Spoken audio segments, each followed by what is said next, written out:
Olá, sejam bem-vindos ao 18º episódio do podcast Produtividade Consciente. Hoje estou à conversa com Mariana Abcacis. Olá Mariana, como estás? Olá, bom dia. Obrigada por este convite. Muito obrigado por teres aceito este convite. A Mariana, como vocês já devem saber, é nutricionista. Mariana, fala-nos um bocadinho sobre ti. Então, eu sou nutricionista de profissão e de vocação, também costumo dizer isso porque trabalho com todo o meu amor, portanto não sinto que seja um trabalho ou uma profissão.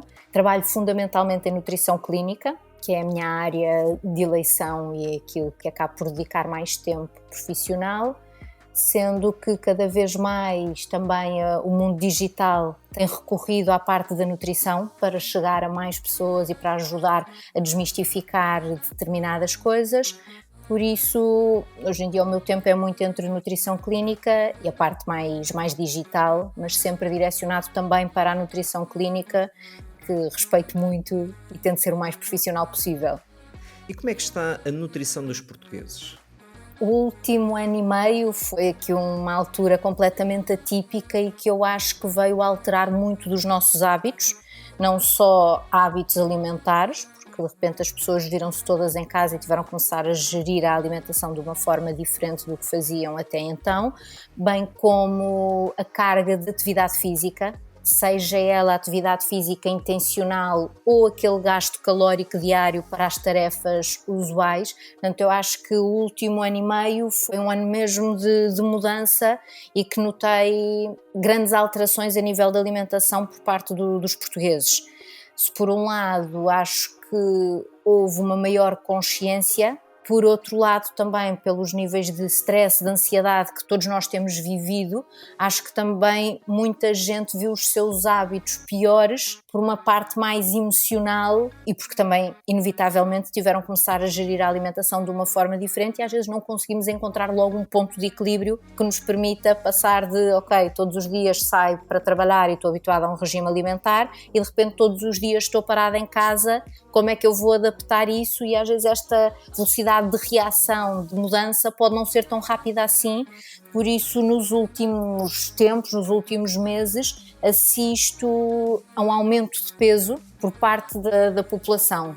E quais são assim os grandes pecados na nutrição que temos estado a fazer nestes últimos tempos? Se eu só puder apontar dois, diria que talvez a parte dos doces, os produtos mais açucarados, até por colmatar um bocadinho às vezes esta ansiedade, esta fome emocional, e o takeaway.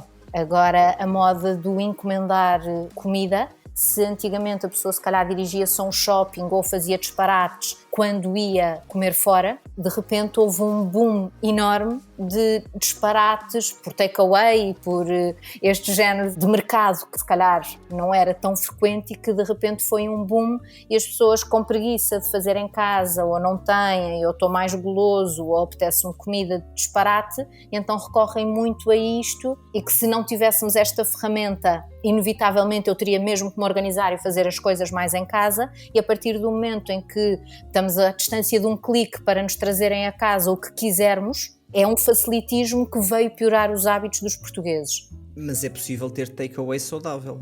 Sem dúvida, absolutamente, e eu batalho muito nisso na consulta, que é, ok, se é de facto por uma questão de facilitismo da minha vida, então eu vou começar a olhar com um olhar mais crítico e mais criterioso e vou-me aperceber que de facto eu posso encomendar igualmente, se é mais prático porque não tenho tempo, porque não tenho nada em casa, mas posso fazer disso um hábito saudável e não fazermos a associação do comida de encomenda ou comida fora é sinónimo de disparate.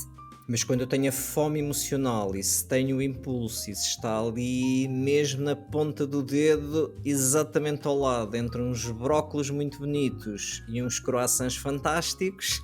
Sim, a maior parte das vezes, até porque as compras de internet são muito compras por impulso. Portanto, uma pessoa por impulso tende a escolher aquilo que nos vem à cabeça primeiro e que normalmente são as opções mais apelativas e menos racionais. Porque eu percebo, entre uma taça de brócolos ou ou um croissant com um aspecto delicioso, o meu impulso primário é comer aquilo que eu sei que me vai saber melhor no momento. Para escolher a taça de brócolis implica eu pensar, ok, mas o que é que me vai fazer melhor à saúde? Tenho pecado mais vezes, tenho feito uma alimentação mais excessiva, o que é que eu devo escolher? Mas como as compras de internet são muito compras de impulso, se calhar se formos a fazer um estudo, 99% das pessoas vai escolher o de pior qualidade porque é aquele prazer momentâneo. Este podcast é sobre produtividade consciente, e isto provavelmente é algo que os nossos ouvintes sabem, mas diz-nos como é que a nutrição impacta a produtividade. A nutrição, e acho que cada vez mais as pessoas olham para a alimentação desta forma, já não é uma maneira de estética, de emagrecimento, de atingir determinado peso. A alimentação e a nutrição é muito, muito mais do que isso, e a produtividade é um excelente exemplo de uma das áreas em que a alimentação e a nutrição pode tocar. Porque se tivermos maus hábitos alimentares, se estivermos a fazer uma alimentação desregulada, se fizermos refeições muito volumosas e de pior qualidade e de mais difícil digestão, em vez de, eu ingeri mais calorias, sinto-me com mais energia, pelo contrário, a pessoa sente-se com menos energia, sente-se mais sonolento, depois sente necessidade de recorrer novamente a um alimento de pior qualidade para voltar a ter um picozinho de produtividade, mas que este recorrer constante a alimentos de pior qualidade por si só vai gerar uma quebra maior. E um exemplo muito fácil de ver, e quando explico isto em consulta as pessoas realmente percebem que às vezes fazer uma alimentação mais leve e equilibrada é muito mais produtivo do que o contrário. Todos nós já experimentámos a experiência de vamos almoçar num dia de trabalho normal, vamos almoçar e temos um almoço mais demorado, em que comemos mais, em que acabamos a refeição com aquela sensação do comi bem, em vez da pessoa se sentir mais produtiva a seguir, dá uma quebra enorme e só apetece dormir uma sesta. Ao passo que às vezes temos menos tempo para almoçar e acabamos por pedir uma sopa ou uma salada, uma refeição que acaba por ser digerida mais rapidamente, a pessoa quase que nem sentiu aquela quebra do almoço e sente-se pronto para trabalhar e para estar num pico de produção maior logo a seguir.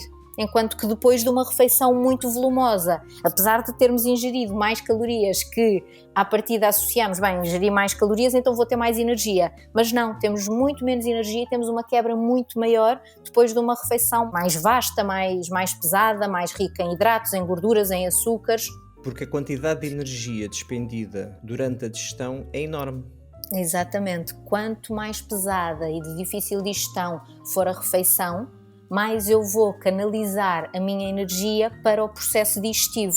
E então todo o resto fica muito mais em stand-by e fica com uma certa, não digo beleza porque não é uma palavra muito, muito científica, mas assim é uma certa apatia em que a pessoa não tem energia nem dinamismo para fazer outras coisas. A energia está lá, está a processar, a tratar da digestão, enquanto não está ali vocacionado para o cérebro, para o foco, para o que devemos dizer, e uma cestazinha agora vinha mesmo a calhar depois desta refeição de 3 pratos, mais 2 sobremesas e por aí fora, não é? Exatamente. Uma das coisas que nós falamos na nossa formação de produtividade consciente é o conceito de atleta corporativo. A maior parte das pessoas que trabalham num escritório não se vê como um atleta. Um atleta, nós sabemos que tem uma nutrição muito acompanhada, muito pensada, se é dia de treino, se é dia de jogo, e agora que estamos no Euro, podemos dar o exemplo de um jogador de futebol.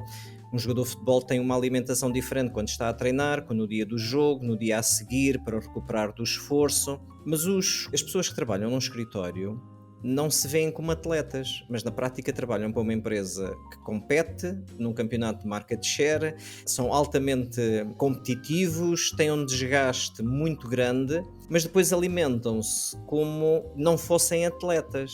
Uhum. Tu deparas-te com este paradoxo na parte das pessoas, ou já há pessoas que começam a pensar que para a sua profissão, mesmo não sendo atletas, exige que tenham uma concentração, um desgaste energético e como tal têm que se alimentar de forma personalizada e adequada para aquilo que vão fazer? Não, confesso que eu própria nunca tinha pensado desse ponto de vista e que é uma metáfora muito inteligente, porque se pusermos as coisas dessa forma, de facto, ganhamos um respeito diferente pelo trabalho que desenvolvemos, que pode não implicar qualquer atividade física, mas que envolve uma grande atividade mental, de foco, de concentração. Mas eu própria nunca tinha pensado as coisas desse ponto de vista, mas infelizmente as pessoas ainda não procuram a nutrição preventivamente a pensar nisso. Ou seja, as pessoas marcam a consulta quando já estão com um grau de fadiga, de cansaço, não digo depressão, mas de alguma tristeza, de sentir que o corpo já está em esforço, e aí sim, se calhar começam a olhar para a alimentação e pensar, eu se calhar se me alimentar melhor, vou conseguir combater algum destes sintomas. Mas aquilo que se assiste hoje em dia em consulta é que a pessoa só marca quando já está em crise, em vez de preventivamente eu vou marcar porque de facto tenho uma atividade muito intensa a nível mental, então vamos lá ver o que é que eu devo comer. Não, normalmente o meu corpo já está a dar sinal de que não estou bem e então vou agora correr atrás do prejuízo e pensar como é que eu me posso alimentar para evitar ou reduzir este tipo de sintomas de desconforto que estou a ter. Porque normalmente as pessoas que vão a uma consulta de nutrição ainda é muito ou pela componente estética ou pela componente de saúde. Sim, são os dois focos principais, é estética, principalmente perda de peso, ou também, e felizmente cada vez mais também se assiste a pessoas que dizem ok, até posso perder 1 ou 2 quilinhos, não me fará mal, mas estou aqui numa perspectiva de ser mais saudável, de aprender a fazer escolhas mais equilibradas, mas ainda não há tanta associação à produtividade. Não me lembro de alguém ter chegado à consulta e dizer estou aqui porque quero ser mais saudável para ser mais produtivo. Não, ainda não há muito esta associação. Mas eventualmente, e agora que os nossos ouvintes nos estão a ouvir, pode começar a surgir uma tendência, porque eu acho que um dia em que eu passo o meu dia em reuniões, o meu corpo pode necessitar de nutrientes diferentes num dia em que eu passe o tempo a fazer relatórios, a dar formação, e ainda vejo pouco esta personalização e esta otimização que a pessoa diga, não, hoje o meu dia vai ser andar de um lado para o outro, por isso a minha forma melhor de alimentar é este tipo de nutrientes e este tipo de alimentação. Hoje vou passar a maior parte do dia em reuniões online, então se calhar devo introduzir este nutriente ou fazer este regime, ou meter aqui um snack antes da reunião ou a meio. Pois, eu acho que o trabalho enquanto nutricionista é equilibrar num todo e depois ajudar a adaptar o dia-a-dia, exatamente essas situações de tenho dias em que parece que não tenho tempo nenhum para comer, então como é que eu posso dar a volta a esta situação? Tenho dias em que tenho reuniões super seguidas, o que é que eu posso ter comigo que me permita não fazer longos períodos de jejum, porque isso vai diminuir a produtividade. Tenho dias em que estou sempre fora e então vou ter que recorrer mais à comida de fora, estratégias para, ok, eu até como fora, mas vou conseguir fazer igualmente uma alimentação mais saudável. Portanto, é mais depois esse o papel. Portanto, aos olhos da nutrição é um bocadinho indiferente se eu estou a fazer um relatório ou se eu estou a fazer um outro trabalho escrito qualquer. Não é tanto essa parte que me interessa.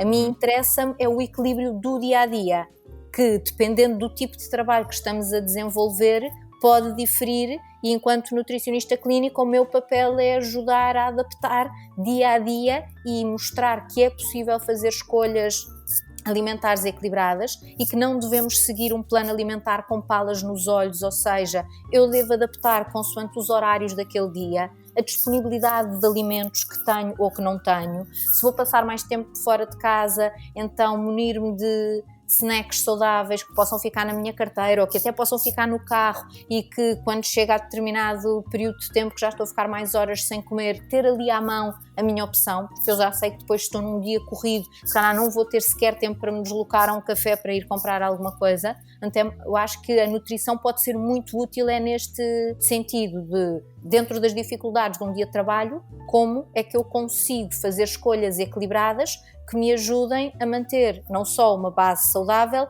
mas também que potenciem a minha produtividade a nível de trabalho. e que não chego ao final do dia completamente esfalfada, a sentir que eu não tenho energia nem para levantar um dedo, quanto mais para pensar ainda ir fazer um jantar saudável. Porque acontece muito isso, as pessoas dizem, bem, tive um dia tão cansativo que eu nem conseguia pensar em comer bem ao jantar, eu precisava de fazer um jantarão. Não, ao contrário, se eu tiver um dia muito atarefado, mas for comendo bem, eu se calhar chego à noite e também não tenho paciência para ir comer mal. Fico bem com um prato de sopa, com uma peça de fruta, porque estou cansada, mas estou bem nutrida ao longo do dia e faz imensa diferença. E ainda para mais, se estou cansado e vou-me deitar daqui a pouco, fazer um grande manjar, acabo por não depois utilizar esses nutrientes todos e por isso vou armazenar. Exatamente, mas que se assiste muito que quanto mais cansada eu estou, mais falsa necessidade tenho de recorrer a mais comida, a comida de pior qualidade, e o que acontece é que quanto pior comemos, mais o nosso corpo vai pedir comida de má qualidade, seja de produtos refinados, seja de açúcares simples, é um ciclo viciante. Eu como pior, o corpo pede comida de pior qualidade, eu vou ceder e estou sempre a alimentar este ciclo de quanto pior estou, piores são as minhas escolhas, o que é um contrassenso, mas que a pessoa, se estiver a agir no automático, é isto que acontece. Já agora, só para que os nossos ouvintes percebam, quando referes comida de pior qualidade, estás-te a referir exatamente a quê? Comidas processadas, fast food, fritos, snacks pouco nutritivos, da pessoa passa num café e diz, eu hoje nem tive tempo de almoçar, comi só 2 croquetes e uma empadinha, e eu penso, bolas, foi a nível calórico, a nível de gordura, a nível de farinhas simples, foi uma alimentação muito rica, mas a nível nutritivo foi uma alimentação muito pobre. E o que acontece é que a pessoa não ingeriu assim tão poucas calorias, até foi um almoço moderadamente calórico, mas chegamos ao final do dia e a nossa mensagem cerebral foi, eu hoje nem almocei, só comi 2 empadinhas e 2 croquetes. Portanto, hoje nem almocei, portanto mereço jantar muito mais. Mas a parte das calorias já lá está. Das calorias, das farinhas simples, das gorduras. Portanto, é isso, estamos a introduzir no nosso organismo as chamadas calorias vazias, que não é uma alimentação pouco calórica, até moderadamente calórica ou muito calórica, dependendo da escolha que fazemos, mas a nível de nutrientes nós não estamos a nutrir o nosso corpo corretamente. Portanto, é giro ver que as calorias de um alimento não refletem a sua qualidade. Portanto, não é por eu comer mais que eu vou me sentir melhor, com mais energia. Não, nós, mais do que focar na quantidade, nós temos que nos focar na qualidade daquilo que ingerimos. E isso é que depois vai determinar muito a forma como nós nos sentimos e, consequentemente, a produtividade que temos ao longo do nosso dia. Há pouco referiste a questão do jejum. Qual é a tua opinião sobre o jejum? Eu sei que o jejum agora tem estado um bocadinho na moda, o jejum intermitente, as pessoas a comerem menos, pessoas a falarem muito bem da experiência que têm quando fazem jejum. Qual é a tua opinião sobre a prática do jejum? Nem contra, nem a favor. Eu sou a favor de perceber se a pessoa que está à minha frente está genuinamente adaptada ao jejum ou não, e sou adepta de que o jejum por si só também não diz se a pessoa é saudável ou não. Portanto, nesta moda de jejum, que é ficar 16 horas sem comer e depois comer 8, se eu naquelas 8 horas em que me alimento só fizer más escolhas alimentares, cai por terra qualquer benefício que o jejum pudesse ter. E às vezes as pessoas estão a agir tão no automático que estão focadas no número de horas que aguentaram sem comer e depois esquecem-se que o importante é, quando comem, fazer escolhas equilibradas. Portanto, quando a pessoa me chega à consulta e diz, eu agora estou a fazer um jejum intermitente, que isto eu li que faz super bem, eu começo a fazer um levantamento dos hábitos alimentares e depois naquele período comem super mal, por mim é critério para dizer, não, vamos lá repensar isto, porque o jejum por si só não está a fazer sentido, nem vamos tirar daqui benefícios. Ou outra situação que também acontece, é a pessoa que quer fazer o jejum porque está na moda, porque ouviu que faz bem, mas que está perfeitamente em esforço e chega à hora do almoço esfomeada, com dores de cabeça, com o corpo todo a dar sinal de ou tensão baixa, ou tonturas, ou de irritabilidade. Nesse caso também significa que se calhar o jejum, ou pelo menos aquele tipo de jejum, não é o mais indicado para as pessoas. Bem como pessoas que não fazem o jejum 16 horas, mas que fazem tipicamente o pequeno almoço, almoço e jantar e que depois ficam uma série de horas sem comer ao longo do dia, e ainda por cima estas horas são no momento mais produtivo. fora quem trabalhe por turnos ou que tenha um trabalho noturno, mas esse tipo de jejuns, na maior parte, na grande maioria dos casos, também não é benéfica, porque eu depois, para aguentar estas horas que não como, obviamente que eu vou ter que fazer um almoço de muito maior quantidade e um jantar de muito maior quantidade. Conclusão, voltamos a cair naquele quadro de como muito ao almoço, a minha produtividade desce a pique, se calhar nas 2 horas seguintes, depois começo a voltar a ter alguma produtividade entre as 4 e às 6 ou às 7, portanto também não vou interromper, não vou comer nada, chego ao jantar outra vez cheio de fome, vou outra vez fazer um volume grande de comida para me ir deitar logo a seguir, em que já não vou ter atividade nenhuma. Portanto, é um tipo de alimentação que eu considero desequilibrado, pelo menos para a maior parte das pessoas. Uma das grandes curiosidades que eu tenho sobre a nutrição, e às vezes quando falamos nisso nas formações de produtividade consciente, só para sensibilizar, nós não somos nutricionistas e por isso só para sensibilizar, a disparidade de tendências que existem variando nutricionista para nutricionista.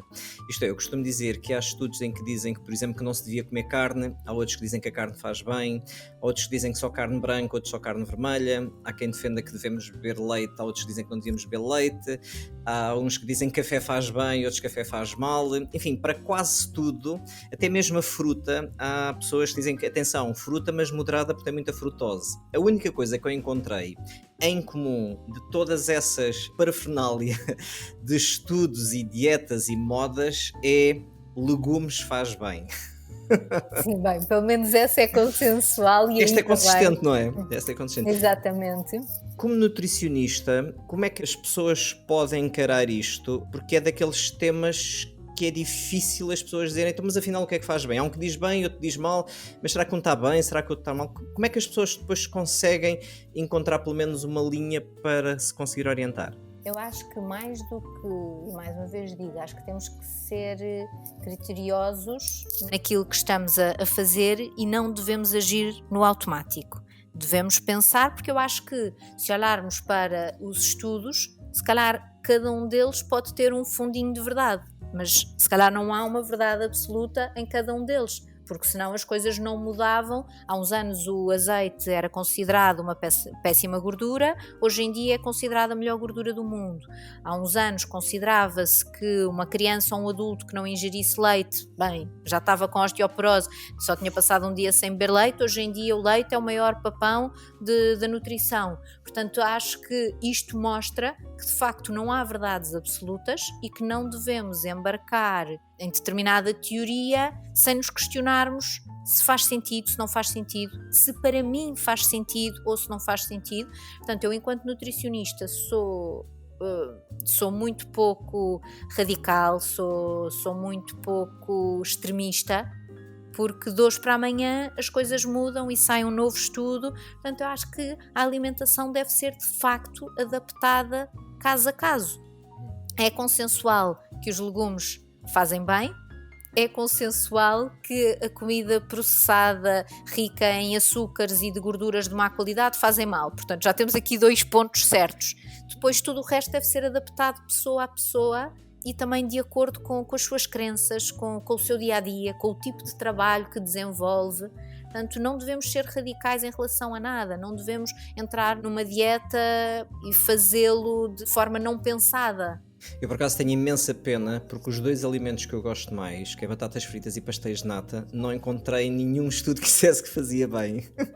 Não, nesse caso eu digo que é também nada de fundamentalismos, também neste ponto, e é pensar que há espaço para tudo numa alimentação equilibrada. Portanto, desde que apareçam como a exceção e não como a regra da nossa alimentação, ok, há espaço para as tuas batatas fritas, há espaço para o pastel de nata e, se for moderadamente, não é por isso que eu vou ser menos saudável. E a última pergunta da nossa conversa de hoje, o que é que nós podemos fazer para que os nossos ouvintes comecem verdadeiramente a preocupar-se com a sua nutrição, aqueles que ainda não se estão a preocupar? E a agir, preocupar e agir. Eu acho que uma experiência gira é a pessoa permitir-se fazer uma semana de alimentação saudável. Não estou a dizer de dietas restritivas, não estou a dizer seguir uma linhagem, seja de jejum, seja de paleo, seja de cetogénico, não importa. Equilibrar a alimentação à luz daquilo que é a sua realidade e os seus gostos e permitir-se seguir uma semana, 10 dias e ver a diferença que isso faz, não a nível de corpo, que também provavelmente vão notar diferença a nível de corpo, mas a nível de humor, a nível de qualidade de sono, a nível de qualidade de digestões, de funcionamento do intestino, de irritabilidade, de produtividade no trabalho.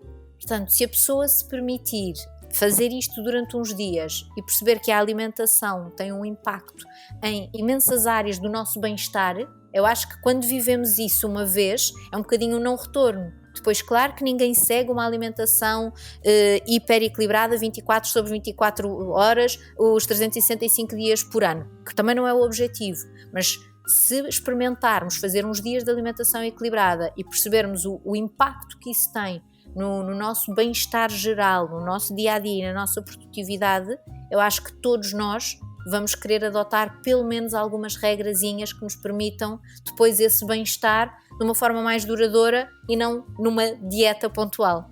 Na prática, comer alimentos que a nossa avó conseguia reconhecer como alimentos, não era? Exatamente. Pensar um bocadinho nas nossas origens. Comprar alimentos de verdade, tentar confeccionar as refeições em casa e simplificar, porque sermos saudáveis não é complicado, muito pelo contrário, é mesmo isso, é voltar às origens. Até porque o ser humano, o corpo humano, está otimizado para ser saudável. Se não está a ser saudável é porque estamos a fazer qualquer coisa muito mal para que ele não esteja a ser saudável. Sim, e artificial ao nosso corpo. Mariana, foi um prazer estar aqui contigo e também muito útil. Muito obrigado pelo teu tempo. Obrigada eu. Aos nossos ouvintes, já sabe, tenham cuidado com aquilo que se alimenta, com aquilo que utiliza na sua alimentação e na sua nutrição e veja os impactos que a sua alimentação pode ter na sua produtividade. O podcast Produtividade Consciente, já sabe, segundas-feiras de manhã, divulgue, ouça e dê-nos a sua opinião. Obrigado.